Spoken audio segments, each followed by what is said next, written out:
So welcome. We now have a series of student talk. Let me briefly introduce our chair. Professor Lalita Vadlamani is a professor in IIIT Hyderabad. Her research interests are in coding theory, information theory, and distributed storage. Professor Lalita. Thank you, Professor Adrish, for introducing me, and I'm happy to chair this session of the first live session, I guess, of JTG 2021.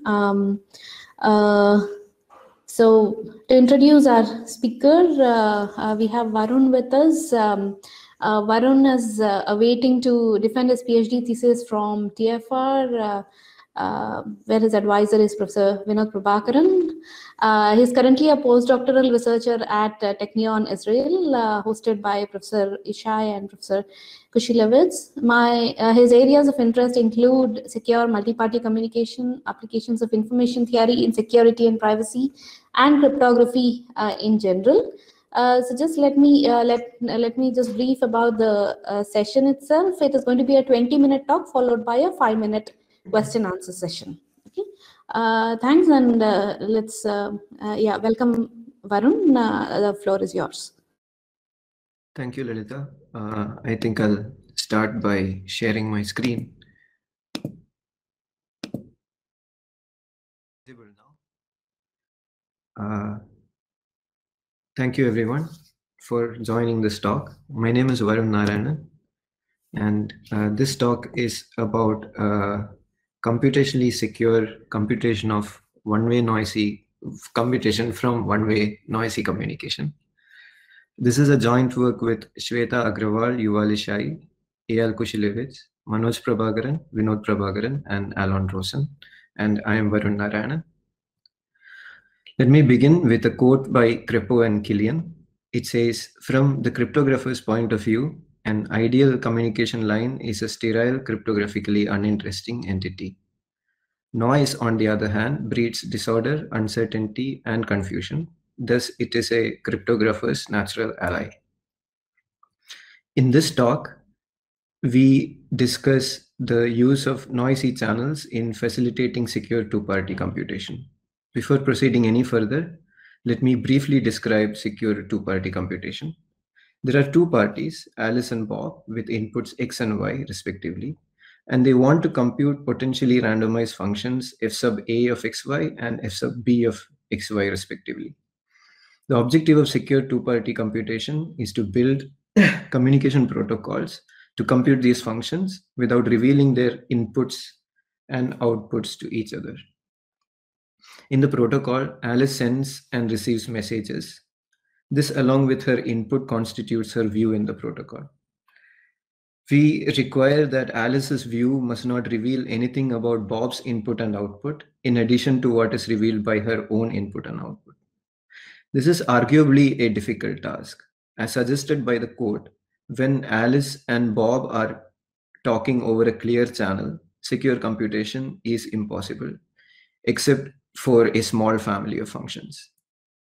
However, when they additionally use a noisy channel as a resource, they can indeed compute any function securely. That is, any channel with a non-trivial noise profile is complete for secure computation. We look at a slightly constrained version of this model where there is no interaction. That is, the communication is only one directional along the given noisy channel. This model of secure one-way computation, or OWC for short, was introduced by Garg et al. In 2015.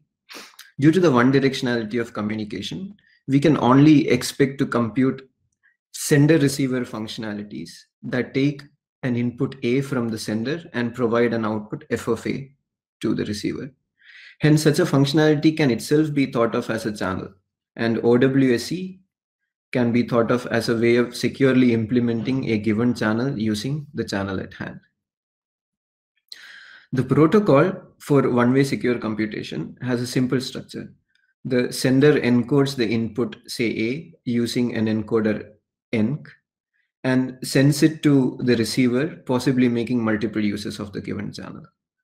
The receiver decodes the output of the channel using a decoder deck to compute a potential output f of a. Correctness requires that the receiver's output distribution is close to the distribution f of a. And security against the receiver requires that the receiver only learns f of a. Note that this specifically means that the sender cannot simply send her input a to the receiver using an error correcting code. This would reveal much more than f of a to the receiver. The security against the sender requires that the sender only learns that the receiver's output is distributed according to f of a. Hence, specifically, the sender cannot simply sample f of a by herself and send it over to the receiver using an error correcting code, as this will reveal more than just the distribution of f of a to the sender. Formally, we need the joint distribution of the sender's encoding and the receiver's output to be epsilon close to the joint distribution of the sender's encoding and the output of the functionality. This is the condition for correctness and privacy against the sender. The privacy against the receiver requires that the channel's output can be simulated using only the receiver's output, that is f of a. The simulation argument is a clean way of formalizing the fact that the channel's output carries no extra information about the sender's input a in addition to the receiver's output f of a. Intuitively, in this model, the secure computation is necessarily carried out by the channel. The encoding and decoding are done to facilitate such a secure computation by the channel. This makes the model interesting from a theoretical point of view as it investigates the secure computing capabilities of a noisy channel. Let's briefly look at the applications. Many cryptographic tasks can be modeled as sender-receiver functionalities. Hence, the non-interactive nature of this model makes OWSE useful in many practical scenarios. It has many desirable properties when it comes to building schemes for zero-knowledge proofs, protocols for eCache, etc. Now, looking at what is known about OWSE, it was shown that no finite channel is complete for OWSE with negligible error. This means that no finite channel can be used to compute all the functionalities with negligible error in the OWSE model. Here, by negligible error, we mean that the error should fall as a negligible function of the number of channel uses made in the protocol. On the positive side, the infinite family of string ROTs of varying string lengths is complete for OWSE with negligible error. We will define what string ROT is in the coming slides. Further, a later result showed that the finite channel of bit ROT is complete if we are ready to settle for an inverse polynomial error. In all these results, the sender and receiver are computationally unbounded entities who are curious about each other's inputs and outputs, but stick to the protocol, that is the encoding and decoding schemes. An important question that has been left open by the previous work is the question of OWSE complete natural channels. By natural channels, we mean channels like BEC and BSE, which can be said to be occurring as part of natural phenomena and are studied quite extensively. And we asked the question, we would like to know whether the channels like BEC and BSE are complete with inverse polynomial error in the OWSE model. In this work, we addressed this question. Our main theorem states that using ideal obfuscation, BEC and BSE are complete with inverse polynomial error against computationally bounded adversaries. We will describe the OWSE using ideal obfuscation model in the coming slides. So as far as the constructions go, we realize the OWSE of any given function f using BEC and BSE in 3 steps. In the first step, we realize string erasure channel, or SEC for short, using the BEC and BSC channels. Next, we use this string erasure channel to realize a string ROT channel. Finally, using the string ROT channel, we realize the functionality F. Note that we have already observed that string ROT channel has been proved to be complete in the OWSE model. So the challenging part here is the second step. The first step can actually be realized along the same lines as the second step, and the third step is already known. So we focus on the second step, that of realizing string ROT using channel. Let me define these channels. So the ROT channel takes a pair of strings A0 and A1 as input and erases exactly one of them uniformly at random. So we get bot, A1 or A0, bot with equal probability. The SEC channel we are well aware of is a string erasure channel where it takes a string as input, string of a prescribed length as input, and erases with, say, probability half. The main challenge in this construction is realizing the anti-correlation that is inherent to the ROT channel. Note that the ROT channel, when it reveals the first string, erases the second string and vice versa. But this kind of an anti-concentration is not present in the SEC. And indeed, it is true that ROT cannot be realized using SEC using Las Vegas OWSE protocols. These are protocols where the receiver knows when they make an error. So when we say that ROT is impossible using SEC, we mean that there exists a certain small enough epsilon such that that epsilon OWSE is impossible with SEC in this Las Vegas set. To show let me briefly describe why this is the case. Consider an OWSE protocol for ROT using SEC. For any typical encoding of an input A0, A1, to ensure security against the sender, it should be true that about half of the erasure patterns should decode to A0, bot. Let's call this set of erasure patterns S0. And about the remaining half of the erasure patterns should decode to bot, A1. Let's call this set S1. Both S0 and S1 here are monotone sets.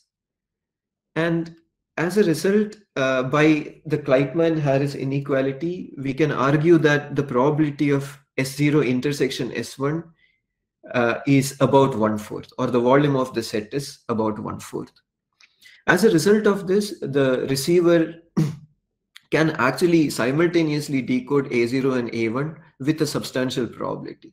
This makes the given protocol, which we assume to be secure against the sender, this makes it automatically insecure against the receiver.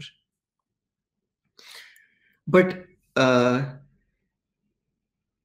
note that this does not give rise to a constructive strategy for the receiver to obtain both messages. It's an information theoretic claim that says that there is a substantially large probability of erasure patterns for which the receiver can actually obtain both values.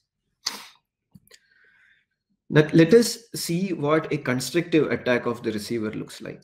Consider an OWSE protocol for ROT over SEC itself. The sender encodes the input A0, A1 and sends it over the SEC. The receiver takes the erased version output by the SEC and runs the decoder on it. Suppose it decodes A0. The decoder can now try to decode A1 by calling the decoder after guessing some of the erased symbols, or after further deleting some of these symbols. We essentially build an OWSE scheme that is robust against such attacks. We build this scheme in the OWSE using ideal obfuscation model. So let me describe this model. Here, in addition to sending the encoding of the input over the channel, the sender also sends an ideal obfuscation of a function f of its choice. By ideal obfuscation, we mean the receiver only has oracle access to the obfuscated function f. The decoding function dec now has an oracle access to the function f. Observe that using ideal obfuscation does not make the problem trivial. The first scheme that might suggest itself is not to send any encoding at all over the SEC and send the function f, which when queried with input 0 outputs A0, and when queried with input 1 outputs A1. This, of course, is insecure against the receiver because the receiver can obviously make both the queries, that is f0 and f1, and obtain a0 and a1, breaking the privacy. Now, let me give an outline of our OWSE protocol for ROT over SEC. On input A0, A1, the sender sends in randomly chosen symbols x1 up to xn over the string erasure channel or SEC. It then sends a ideal obfuscation of a function f sub s comma x that is parameterized by x and s. X is, as we already saw, what has been sent through the SEC. And s here is a randomly chosen secret test set of size square root of n. Let us first try a certain f sub x that fails but will lead to our final construction of f sub x. So this f sub x works as follows. When called with an input y, it first checks if y is consistent with x. This is to say that it checks whether all the unerased positions in y coincides with the corresponding positions in x. If so, if this doesn't happen, then f aborts without outputting a0 or a1. But if this is the case, then it checks if the majority of the indices in the secret set S is erased. If the majority is erased, then it outputs A0. And if the majority is not erased, then it outputs A1. Note that both these events occur with equal probability, more or less. Actually, equal probability. Suppose a majority of the indices in S is erased in the received string. In this case, the receiver decodes A0. The only way for the receiver to obtain A1 is to tamper with what he received and actually try to guess enough of the unerased positions in order to unerase sufficiently many of the erased indices in S. But note that this is impossible for a computationally bounded receiver, as xi's are uniformly chosen, and when the length of the input to SEC is large enough, finding a uniformly chosen string is not efficient, cannot be done efficiently. However, when it receives a string in which a majority of the positions in S are unerased, it will of course decode A1. But to decode A0, all it has to do is erase a majority of the indices in S. Note that the receiver does not know the secret set S, but it can erase some of the indices, hoping that a majority of the indices in S is erased. This is a valid attack. So to protect against this attack, we add an extra condition to f sub s comma x to obtain our final scheme. F sub s comma x now aborts also when the number of erasures is more than n by 2 plus n to the 2 by 3, let's say. Now, why does this work? First of all, the SEC itself causes less than these many erasures with overwhelmingly high probability. Hence, adding this extra condition does not affect the correctness except with a negligible error.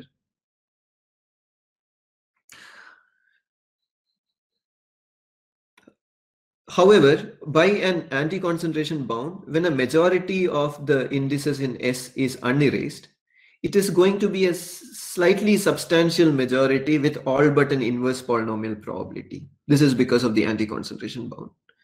Hence, a receiver who is unaware about the unaware of the whereabouts of the secret set S, would need to erase a large number of positions to actually get a majority of the indices in S erased. So when we say large enough, it will be larger than n by 2 plus n to the 2 by 3, with overwhelmingly high probability. Hence, the above mentioned attack fails. This scheme is secure with inverse polynomial security. SEC can be realized over BC and BSE using a similar but much simpler construction. This way we have achieved this way we can actually realize the OWSE of any function with inverse polynomial security in the OWSE using ideal obfuscation model, starting with BEC and BSE. And this proves our theorem. This is like a short proof of. Let's take a look at the open problems. So one of the immediate questions is to realize this ideal obfuscation based on instantiate the ideal obfuscation using some known hardness assumptions. Note that the ideal obfuscation itself is a practical concept, in the sense that we can realize it using stateless tamper-proof hardware and so on. And another open problem that is more information theoretic is of showing that binary erasure channel is incomplete even in the non-Las Vegas schemes. That is all. Thank you. I can take questions now.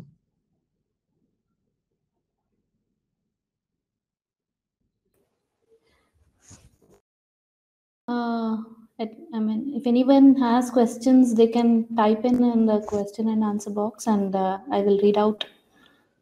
Okay, I see that there is a question from Anurag Kumar. Apart from these bioengineering examples, it was for one of the previous talks, I think. Okay, one of the previous speakers. Okay, yeah.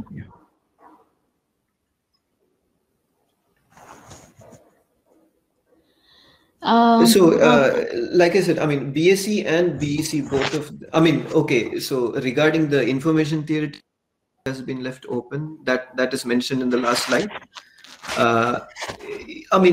So it is known, neither of these are known. I was only mentioning BEC, but neither BSE nor BEC is known. So it is called Las Vegas in the sense that you know when you don't know, in the sense that you know when you're making an error.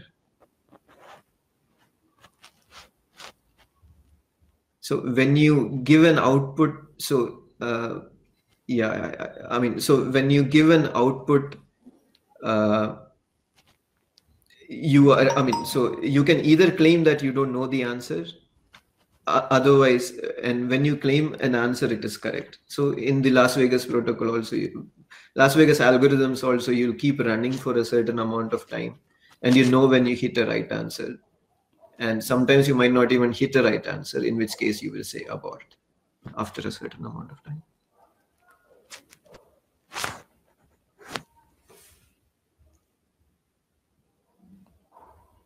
Okay, any other questions? Okay, so if not, let's thank Varun for the presentation. I think now there is a scheduled break of 5 minutes, and the next talk will start at 4:45. Okay, thank you everyone for listening in. Yeah. Thank you, Lalita.